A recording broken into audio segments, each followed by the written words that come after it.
ನಮಸ್ಕಾರ ಗೆಳೆಯರಿ, stock market Kannada ಚಾನಲ್ಗೆ ಸ್ವಾಗತ ಸುಸ್ವಾಗತ. ಗೆಳೆಯರಿ, ವಿಡಿಯೋದಲ್ಲಿ ಒಂದು ಇಂಪಾರ್ಟೆಂಟ್ ಸೆಕ್ಟರ್ನ ಬಗ್ಗೆ ಒಂದಷ್ಟು ಮಾಹಿತಿಯನ್ನು ತಿಳ್ಕೊಳ್ಳುವಂತ ಪ್ರಯತ್ನವನ್ನು ಮಾಡೋಣ. ಯಾಕೆಂತಂದ್ರೆ ಈ ಸೆಕ್ಟರ್ ಅಲ್ಲಿ ಇತ್ತೀಚೆಗೆ ಒಂದಷ್ಟು ಬದಲಾವಣೆಗಳಾಗಿದ್ದಾವೆ. ಪ್ರಪಂಚದ ಹಲವು ಡೆವಲಪ್ಡ್ ಕಂಟ್ರೀಸ್ ಸಾಧನೆ ಮಾಡಕ್ಕಾಗದೇ ಇರೋದನ್ನ ಭಾರತ ಸಾಧನೆ ಮಾಡಿದೆ. ಅಂತದ್ದೇನು, ಯಾವ ಸೆಕ್ಟರ್ ಅದು, ಯಾವೆಲ್ಲ ಕಂಪನಿಗಳು ಅದರಲ್ಲಿ ಕೆಲಸ ಮಾಡ್ತವೆ, ಈ ಎಲ್ಲ ವಿಷಯವನ್ನ ನಾವು ತಿಳ್ಕೊಳ್ಳುವಂತ ಪ್ರಯತ್ನವನ್ನು ಮಾಡೋಣ. ಮೊದಲಿಗೆ ಡಿಸ್ಕ್ಲೇಮರ್ ಕೊಡಲಿಕ್ಕೆ ಇಷ್ಟಪಡ್ತೀನಿ. ಇಲ್ಲಿ ಕವರ್ ಮಾಡ್ತಿರುವಂತ ಯಾವುದೇ ಸ್ಟಾಕ್ ಅನ್ನು ಕೂಡ ರೆಕಮೆಂಡ್ ಮಾಡ್ತಿಲ್ಲ. ನೀವು ಫರ್ದರ್ ಸ್ಟಡಿ ಮೆಡಿಟೇಷನ್ ತಗೊಳ್ಬಹುದು. ಆಸ್ ಎ ಎಜುಕೇಶನಲ್ ಪರ್ಪಸ್ ನಾನು ವಿಡಿಯೋ ಮುಂದೆ ತರ್ತಾ ಇದ್ದೀನಿ. ಹಾಗೆ ಡಿಸ್ಕ್ರಿಪ್ಷನ್ ಅಲ್ಲಿ ಅಕೌಂಟ್ ಓಪನಿಂಗ್ ಲಿಂಕ್ ಇದೆ, ಅಕೌಂಟ್ ಅನ್ನು ಓಪನ್ ಮಾಡ್ಕೊಳ್ಬಹುದು.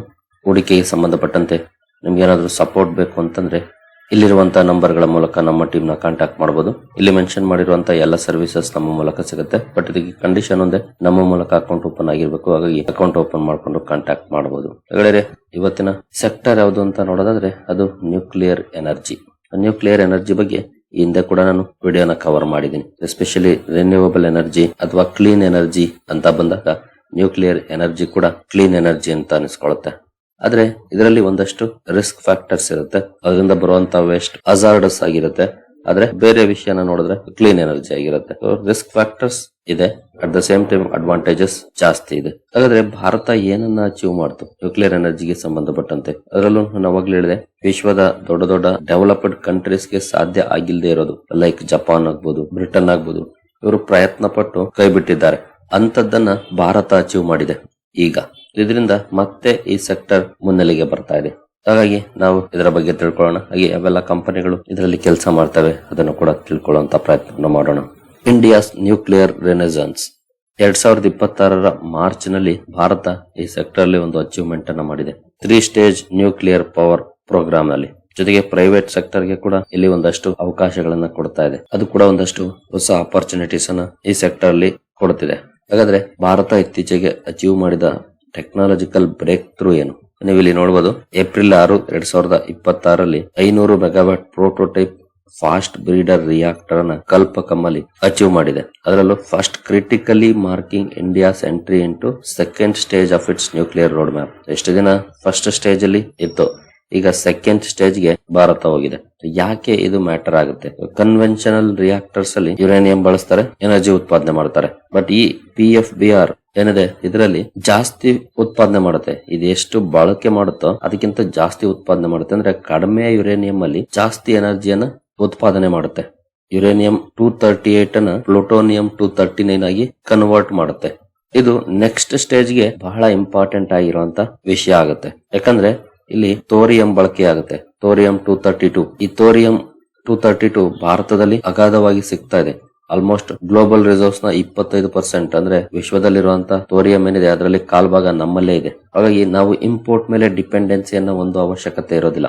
ಯುರೇನಿಯಂ ನ ನಾವು ಇಂಪೋರ್ಟ್ ಮಾಡ್ಕೊಳ್ತಿದೀವಿ. ಬಟ್ ಇಲ್ಲಿ U238 ನ PU239 ಆಗಿ ಕನ್ವರ್ಟ್ ಮಾಡಿದಾಗ ಮುಂದಿನ ಸ್ಟೇಜ್ ಅಲ್ಲಿ ಥೋರಿಯಂ ಬಳಕೆ ಆಗುತ್ತೆ, ಯುರೇನಿಯಂ ನ ಡಿಪೆಂಡೆನ್ಸಿ ಕಡಿಮೆ ಆಗುತ್ತೆ. ಜೊತೆಗೆ ಇಲ್ಲಿ ಕಡಿಮೆ ಫ್ಯೂಯಲ್ ಅಲ್ಲಿ ಜಾಸ್ತಿ ಎನರ್ಜಿ ಉತ್ಪಾದನೆ ಆಗುತ್ತೆ. ಇದು ನಮ್ಗೆ ಹೊಸ ಅವಕಾಶಗಳನ್ನ ಕೊಡುತ್ತೆ.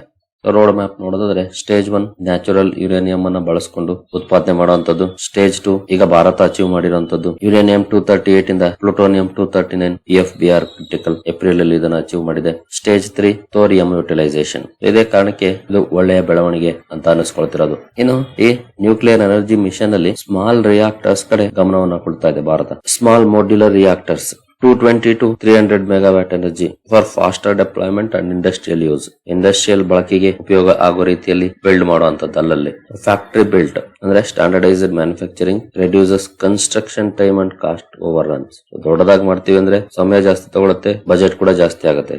ಚಿಕ್ಕದಾಗಿ ಮಾಡಿದಾಗ ಅದು ಕಡಿಮೆ ಆಗುತ್ತೆ. ಜೊತೆಗೆ ಫ್ಲೆಕ್ಸಿಬಲ್ ಇರುತ್ತೆ ಡೆಪ್ಲಾಯ್ ಮಾಡೋಕ್ಕೂ ಕೂಡ. ಜೊತೆಗೆ ನಮ್ಗೆ ಎಷ್ಟು ಅವಶ್ಯಕತೆ ಇದೆಯೋ ಅಷ್ಟು ಸೈಜ್ ಅಲ್ಲಿ ಮಾಡ್ಕೊಳ್ಬಹುದು. ಇಂಡಸ್ಟ್ರಿಯಲ್ ಎನರ್ಜಿ ನೀಡ್ಸ್ ಏನಿರುತ್ತೆ, ಫಾರ್ ಎಕ್ಸಾಂಪಲ್ ನಮ್ಗೆ 200 ಮೆಗಾವ್ಯಾಟ್ ಬೇಕಾಗುತ್ತೆ ಅಂದ್ರೆ ಅಷ್ಟನ್ನೇ ಮಾಡ್ಕೊಳ್ಬಹುದಾಗಿರುತ್ತೆ ಈ ಸ್ಮಾಲ್ ಮಾಡ್ಯುಲರ್ ರಿಯಾಕ್ಟರ್ಸ್ ಮೂಲಕ ಮಾಡ್ಕೊಳ್ಳೋದ್ರಿಂದ. ಆ ಕಡೆ ಕೂಡ ಗಮನವನ್ನು ಕೊಡ್ತಾ ಇದೆ ಭಾರತ. ಇನ್ನು ಎಕನಾಮಿಕ್ ಈಕ್ವೇಶನ್ ಏನು ಅಂದ್ರೆ ಇಸ್ ಇಟ್ ವರ್ತ್ ಅಂತ ನೋಡೋದಾದ್ರೆ base load power. Nuclear energy 24/7 supply ಕೊಡುತ್ತೆ. ರಿನ್ಯೂವಬಲ್ ಎನರ್ಜಿಗೆ ಕಂಪೇರ್ ಮಾಡಿದ್ರೆ ಕೆಪಾಸಿಟಿ ಫ್ಯಾಕ್ಟರ್ ಆಫನ್ ಎಕ್ಸೀಡಿಂಗ್ 90%. ಇದೊಂದು ಅಡ್ವಾಂಟೇಜ್ ಇರುತ್ತೆ. ಲ್ಯಾಂಡ್ ಎಫಿಷಿಯನ್ಸಿ, ಕಡಿಮೆ ಜಾಗದಲ್ಲಿ ಬಿಲ್ಡ್ ಮಾಡಬಹುದಾಗಿರುತ್ತೆ. ಫಾರ್ ಎಕ್ಸಾಂಪಲ್ ನಾವು ಸೋಲಾರ್ ವಿಂಡ್ ಫಾರ್ಮ್ಸ್ ತಗೊಂಡ್ರೆ ಜಾಸ್ತಿ ಜಾಗ ಬೇಕು, ಬಟ್ ಇದು ಕಡಿಮೆ ಜಾಗದಲ್ಲಿ ಆಗುತ್ತೆ. ಲಾಂಗ್ ಟರ್ಮ್ ವ್ಯಾಲ್ಯೂ ಕ್ರಿಯೇಟ್ ಮಾಡುತ್ತೆ. 60 ವರ್ಷ ಲೈಫ್ ಸ್ಪ್ಯಾನ್ ಇರುವಂತದ್ದು, ಜೊತೆಗೆ ಸ್ಟೇಬಲ್ ಎಲೆಕ್ಟ್ರಿಸಿಟಿ ಪ್ರೈಸಸ್ ಇರುತ್ತೆ. ಸೋಲಾರ್ ಪನಲ್ ಗೆ ಕಂಪೇರ್ ಮಾಡಿದ್ರೆ ಇದರ ಲೈಫ್ ಸ್ಪ್ಯಾನ್ ಜಾಸ್ತಿ ಇರುತ್ತೆ. ಯಾಕಂದ್ರೆ ಸೋಲಾರ್ ಪನಲ್ ಅಪ್ ಟು 25 ಇಯರ್ಸ್ ವರೆಗೂ ಬಂದ್ರೆ ಇದನ್ನ ಒಂದ್ಸಲ ರೆಡಿ ಮಾಡ್ಕೊಂಡ್ರೆ ಅಪ್ ಟು 60 ಇಯರ್ಸ್ ವರೆಗೂ ಕೂಡ ಇರುತ್ತೆ. ಬಟ್ ಇಲ್ಲಿ ಎನ್ವಿರಾನ್ಮೆಂಟಲ್ ಇಶ್ಯೂಸ್ ಏನೆಲ್ಲ ಬರುತ್ತೆ, ಇದು ಬಹಳ ಮ್ಯಾಟರ್ ಆಗುತ್ತೆ. ನಾವಿಲ್ಲಿ ಅಡ್ವಾಂಟೇಜ್ ಅಂತ ನೋಡಿದ್ರೆ ಝೀರೋ ಎಮಿಷನ್ಸ್ ಇರುತ್ತೆ. ನೆಟ್ ಝೀರೋ 2070 ಏನ್ ಟಾರ್ಗೆಟ್ ಇದೆ ಅದನ್ನ ಅಚೀವ್ ಮಾಡಕ್ಕೆ ಇದು ಒಳ್ಳೆ ಕಾಂಟ್ರಿಬ್ಯೂಷನ್ ಮಾಡುತ್ತೆ. ಜೊತೆಗೆ ಕ್ಲೋಸ್ಡ್ ಫ್ಯೂಯಲ್ ಸೈಕಲ್, ಇಲ್ಲಿ ಏನು ಫ್ಯೂಯಲ್ ಬಳಕೆ ಮಾಡ್ತಾರೆ ಅಂದ್ರೆ ಯುರೇನಿಯಂ ಅನ್ನ ಬಳಕೆ ಮಾಡ್ತಾರೆ, ಅದನ್ನ ರೀಪ್ರೋಸೆಸ್ ಮಾಡಿ ಮತ್ತೆ ರೀಯೂಸ್ ಮಾಡ್ತಾರೆ. ಹಾಗಾಗಿ long lived radio active waste ಏನಿರುತ್ತೆ ಇದನ್ನ ಕಡಿಮೆ ಮಾಡುತ್ತೆ ಈ ಹೊಸ ಪ್ರೋಸೆಸ್ ಅಲ್ಲಿ. ಅದೊಂದು ಅಡ್ವಾಂಟೇಜಸ್ ಇದೆ. ಇನ್ನು ಡಿಸ್ಅಡ್ವಾಂಟೇಜಸ್ ಅಂತ ಬಂದ್ರೆ thermal pollution, especially cooling water discharge impacts aquatic ecosystems. ದೊಡ್ಡ ಮಟ್ಟದ ನೀರು ಬಳಕೆ ಆಗುತ್ತೆ ಅಲ್ಲಿ. ಹಾಗೆ ರಿಗರಸ್ ಸೇಫ್ಟಿ ಸ್ಟ್ಯಾಂಡರ್ಡ್ಸ್ ತುಂಬಾನೇ ಜಾಸ್ತಿ ಇರಬೇಕಾಗುತ್ತೆ ರೇಡಿಯೋ ಆಕ್ಟಿವ್ ಮೆಟೀರಿಯಲ್ಸ್ ಅನ್ನ ಹ್ಯಾಂಡಲ್ ಮಾಡೋದ್ರಿಂದ. ಸೊ ಈ ರಿಸ್ಕ್ ಗಳು ಈ ಸೆಕ್ಟರ್ ಅಲ್ಲಿ ಇರುತ್ತೆ.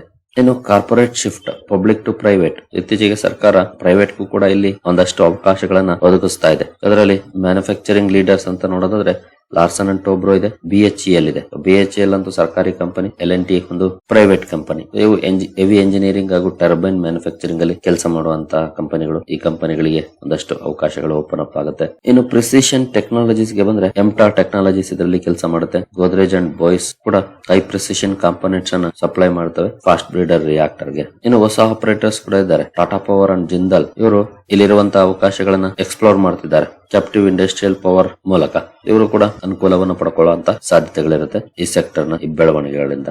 ಈ ಕಂಪನಿಗಳ ಜೊತೆ ಇನ್ನು ಹಲವು ಕಂಪನಿಗಳು ಕೆಲಸ ಮಾಡ್ತವೆ. ಫಾರ್ ಎಕ್ಸಾಂಪಲ್ ನಾವಿಲ್ಲಿ ನೋಡಬಹುದು NTPC ಇದೆ, Hindustan construction company, Walchand Nagar industries, power make projects, Patels, Airtemp India, AMIC forging, Kilburn engineering. ಹಾಗೆ ಇಲ್ಲಿ ನೋಡಬಹುದು DP ವೈರ್ಸ್, ಕಿರ್ಲೋಸ್ಕರ್ ಎಲೆಕ್ಟ್ರಿಕ್. ಅಂದ್ರೆ ಇವೆಲ್ಲ ಡೈರೆಕ್ಟ್ಲಿ ಆರ್ ಇಂಡೈರೆಕ್ಟ್ಲಿ ಕಾಂಟ್ರಿಬ್ಯೂಷನ್ ಮಾಡುವಂತ ಕಂಪನಿಗಳು. ಇವುಗಳನ್ನ ಸ್ಟಡಿ ಮಾಡಬಹುದು. ಹಾಗಂತ ಇಮಿಡಿಯೇಟ್ಲಿ ಇದರ ಲಾಭ ಸಿಕ್ಬಿಡುತ್ತೆ ಅಂತ ಅಲ್ಲ. ಇದರ ಲಾಭ ಏನಿದ್ರು ಲಾಂಗ್ ಟರ್ಮ್ ಅಲ್ಲೇ ಸಿಗೋದು. ಲಾಂಗ್ ಟರ್ಮ್ ವ್ಯೂ ಇಟ್ಕೊಂಡೆ ಸ್ಟಡಿ ಮಾಡ್ಬೇಕಾಗತ್ತೆ. ಯಾಕಂದ್ರೆ ಈಗ ಹೊಸ ಬದಲಾವಣೆಗಳು ಆಗ್ತಿದಾವೆ. ಅದರ ಲಾಭ ಸಿಗೋಕೆ ಇನ್ನು 2-3 ವರ್ಷ ಆದ್ರೂ ಆಗ್ಬಹುದು. ಇಮಿಡಿಯೇಟ್ಲಿ ಆಗೋದಿಲ್ಲ. ಬಟ್ ಯೂಶುವಲಿ ಏನಾಗುತ್ತೆ, ಮಾರ್ಕೆಟ್ ಯಾವತ್ತು ಅಡ್ವಾನ್ಸ್ಡ್ ಆಗಿ ರಿಯಾಕ್ಟ್ ಮಾಡೋದು. ಮುಂದಿನ ವರ್ಷ ಈ ಕಂಪನಿಗೆ ಅಡ್ವಾಂಟೇಜ್ ಆಗುತ್ತೆ ಅಂದ್ರೆ ಆಲ್ಮೋಸ್ಟ್ ಇವಾಗಲೇ ಸ್ಟಾಕ್ ಗಳು ರಿಯಾಕ್ಟ್ ಮಾಡುತ್ತವೆ. ಈಗಾಗಲೇ ನೀವು ಹಲವು ಷೇರುಗಳಲ್ಲಿ ಹೂಡಿಕೆಯನ್ನ ಮಾಡಿರಬಹುದು, ಲೈಕ್ ಲಾರ್ಸನ್ ಅಂಡ್ ಟೋಬ್ರೋ, BHEL, ಎಂಟಾರ್ ಇದ್ರು ಇರಬಹುದು. ಹಂಗಿದ್ರೆ ಏನು ತಲೆ ಕೆಡಿಸ್ಕೊಳ್ಳುವಂತ ಅವಶ್ಯಕತೆ ಇಲ್ಲ. ಈಗಾಗಲೇ ಈ ಸೆಕ್ಟರ್ಗೂ ಕೂಡ ಆದ್ಯತೆಯನ್ನ ಕೊಟ್ಟಿದ್ದೀರಿ ಅಂತಾನೆ ಅರ್ಥ ಆಗುತ್ತೆ. ಹಾಗಾಗಿ ಮುಂದುವರಿಸಬಹುದಾಗಿರುತ್ತೆ. ಇನ್ನು ಭಾರತ 2047 100 ಗಿಗಾವ್ಯಾಟ್ ನ್ಯೂಕ್ಲಿಯರ್ ಟಾರ್ಗೆಟ್ ಅನ್ನು ಹಾಕೊಂಡಿದೆ. ನ್ಯೂಕ್ಲಿಯರ್ ಎನರ್ಜಿ 100 ಗಿಗಾವ್ಯಾಟ್ ತಲುಪಬೇಕು ಅಂತ. ಅದಕ್ಕೆ ಇದು ಅನುಕೂಲವನ್ನ ಮಾಡಿಕೊಡುತ್ತೆ. ಇನ್ನು 2070 ನೆಟ್ ಝೀರೋ ಗೋಲ್ ಅನ್ನು ಹಾಕೊಂಡಿದೆ. ಅದಕ್ಕೂ ಕೂಡ ಇದು ಕಾಂಟ್ರಿಬ್ಯೂಷನ್ ಮಾಡುತ್ತೆ. ಗ್ಲೋಬಲ್ ಥೋರಿಯಂ ಅಲ್ಲಿ 25% ಅನ್ನು ಹೊಂದಿದೆ. ಅದು ಈ ಸೆಕ್ಟರ್ ಗೆ ಹೊಸ ಅಡ್ವಾಂಟೇಜ್ ಅನ್ನ ತರ್ತಾ ಇದೆ. ಡಿಪೆಂಡೆನ್ಸಿ ಕಡಿಮೆ ಆಗುತ್ತೆ, ಅಂದ್ರೆ ಇಂಪೋರ್ಟ್ ಡಿಪೆಂಡೆನ್ಸಿ ಕಡಿಮೆ ಆಗುತ್ತೆ. ನಮ್ಮ ಇಂಪೋರ್ಟ್ ಬಿಲ್ ಸ್ವಲ್ಪ ಮಟ್ಟಿಗೆ ಕಡಿಮೆ ಆಗುತ್ತೆ. ಈ ಎಲ್ಲ ಅಡ್ವಾಂಟೇಜಸ್ ಎಕನಾಮಿಕಲಿ ಕೂಡ ಭಾರತಕ್ಕೆ ಆಗುತ್ತೆ ಈ ಸೆಕ್ಟರ್ ನ ಈ ಬೆಳವಣಿಗೆಯಿಂದ. ಓವರ್ ಆಲ್ PFBR ಏನು ಭಾರತ ಅಚೀವ್ ಮಾಡಿದೆ, ಇದು ಯುರೇನಿಯಂ ಇಂದ ಥೋರಿಯಂ ಅನ್ನ ಬಳಸುವ ಅವಕಾಶಗಳನ್ನ ಓಪನ್ ಅಪ್ ಮಾಡ್ತಾ ಇದೆ. ಎಕನಾಮಿಕ್ ಅಡ್ವಾಂಟೇಜಸ್ ಇದೆ. ಪ್ರೈವೇಟ್ ಸೆಕ್ಟರ್ ಗೂ ಕೂಡ ಇಲ್ಲಿ ಅವಕಾಶಗಳನ್ನ ಕೊಡ್ತಿರೋದ್ರಿಂದ ಅಲ್ಲೂ ಕೂಡ ಹಲವು ಅವಕಾಶಗಳು ಓಪನ್ ಅಪ್ ಆಗುತ್ತೆ. ಸೊ ಭಾರತದ ಹೊಸ ಜರ್ನಿ ನ್ಯೂಕ್ಲಿಯರ್ ಸೆಕ್ಟರ್ ಅಲ್ಲಿ ಶುರುವಾಗುತ್ತೆ ಅಂತಾನೆ ಹೇಳ್ಬೋದು ಈ ಡೆವಲಪ್ಮೆಂಟ್ ನ ಮೂಲಕ. ಇದನ್ನ ಎಸ್ಪೆಷಲಿ ಜಪಾನ್ ಕೂಡ ಈ ಹಿಂದೆ ಟ್ರೈ ಮಾಡಿತ್ತು ಇದನ್ನ ಅಚೀವ್ ಮಾಡ್ಲಿಕ್ಕೆ, ಬಟ್ ಆಗಿಲ್ಲ. ಬಟ್ ಭಾರತ ಅದನ್ನ ಅಚೀವ್ ಮಾಡಿದೆ. ಸೊ ಈ ಕಂಪನಿಗಳನ್ನ ಸ್ಟಡಿ ಮಾಡಿ, ಯಾವುದೇ ಕಾರಣಕ್ಕೂ ಬ್ಲೈಂಡ್ಲಿ ತಗೊಳಕ್ ಹೋಗ್ಬೇಡಿ. ಸ್ಟಡಿ ಮಾಡಿ, ನಿಮ್ಗೆ ಯಾವ್ದು ಒಳ್ಳೇದನ್ಸುತ್ತೆ ಅಂತ ಕಡೆ ಹೋಗಿ. ಇಲ್ಲ ಸ್ಟ್ರೈಟ್ ಅವೇ ಇಗ್ನೋರ್ ಕೂಡ ಮಾಡಬಹುದು. ಸರಿ ಗೆಳೆಯರಿ, ನಿಮ್ಗೇನಾದ್ರೂ ಸ್ಟಾಕ್ ಮಾರ್ಕೆಟ್ ಬಗ್ಗೆ ಕಲಿಯುವಂತ ಆಸಕ್ತಿ ಇದ್ರೆ ನಮ್ಮ ತರಬೇತಿ ಕಾರ್ಯಕ್ರಮ ಇದೆ, ಇಂಟ್ರೆಸ್ಟ್ ಇರೋರು ಸೇರ್ಕೊಳ್ಬಹುದು. ಇದು ಪ್ಯೂರ್ಲಿ ಎಜುಕೇಶನಲ್ ಕಂಟೆಂಟ್ ಅನ್ನು ಹೊಂದಿರುವಂತ ಪ್ರೋಗ್ರಾಮ್ ಆಗಿರುತ್ತೆ. ಇಲ್ಲಿ ಯಾವುದೇ ರೀತಿ ಸ್ಟಾಕ್ ರೆಕಮೆಂಡೇಶನ್ ಸಿಗೋದಿಲ್ಲ. ಬಟ್ ಒಂದೊಳ್ಳೆ ಕಂಪನಿಯನ್ನ ಹೇಗೆ ಸ್ಟಡಿ ಮಾಡಬೇಕು, ಏನೆಲ್ಲ ಸ್ಟಡಿ ಮಾಡಬೇಕು, ಈ ವಿಚಾರಗಳನ್ನ ಒಳಗೊಂಡಿರುತ್ತೆ. ಇಂಟ್ರೆಸ್ಟ್ ಇರೋರು ಇಮೇಲ್ ಮೂಲಕ ಸಂಪರ್ಕ ಮಾಡಬಹುದು. ಸರಿ ಗೆಳೆಯರಿ, ಈ ಎಲ್ಲ ಅಪ್ಡೇಟ್ಸ್ ನಿಮಗೆ ಇಷ್ಟ ಆಗಿದೆ ಅನ್ಕೊಳ್ತೀನಿ. ಹಾಗೆ ಡಿಸ್ಕ್ರಿಪ್ಷನ್ ಅಲ್ಲಿ ಅಕೌಂಟ್ ಓಪನಿಂಗ್ ಲಿಂಕ್ ಇದೆ, ಅಕೌಂಟ್ ಅನ್ನು ಓಪನ್ ಮಾಡ್ಕೊಳ್ಬಹುದು. ಮುಂದಿನ ವಿಡಿಯೋದಲ್ಲಿ ಸಿಗೋಣ. ಅಲ್ಲಿವರೆಗೂ ಜೈ ಹಿಂದ್, ಜೈ ಕರ್ನಾಟಕ.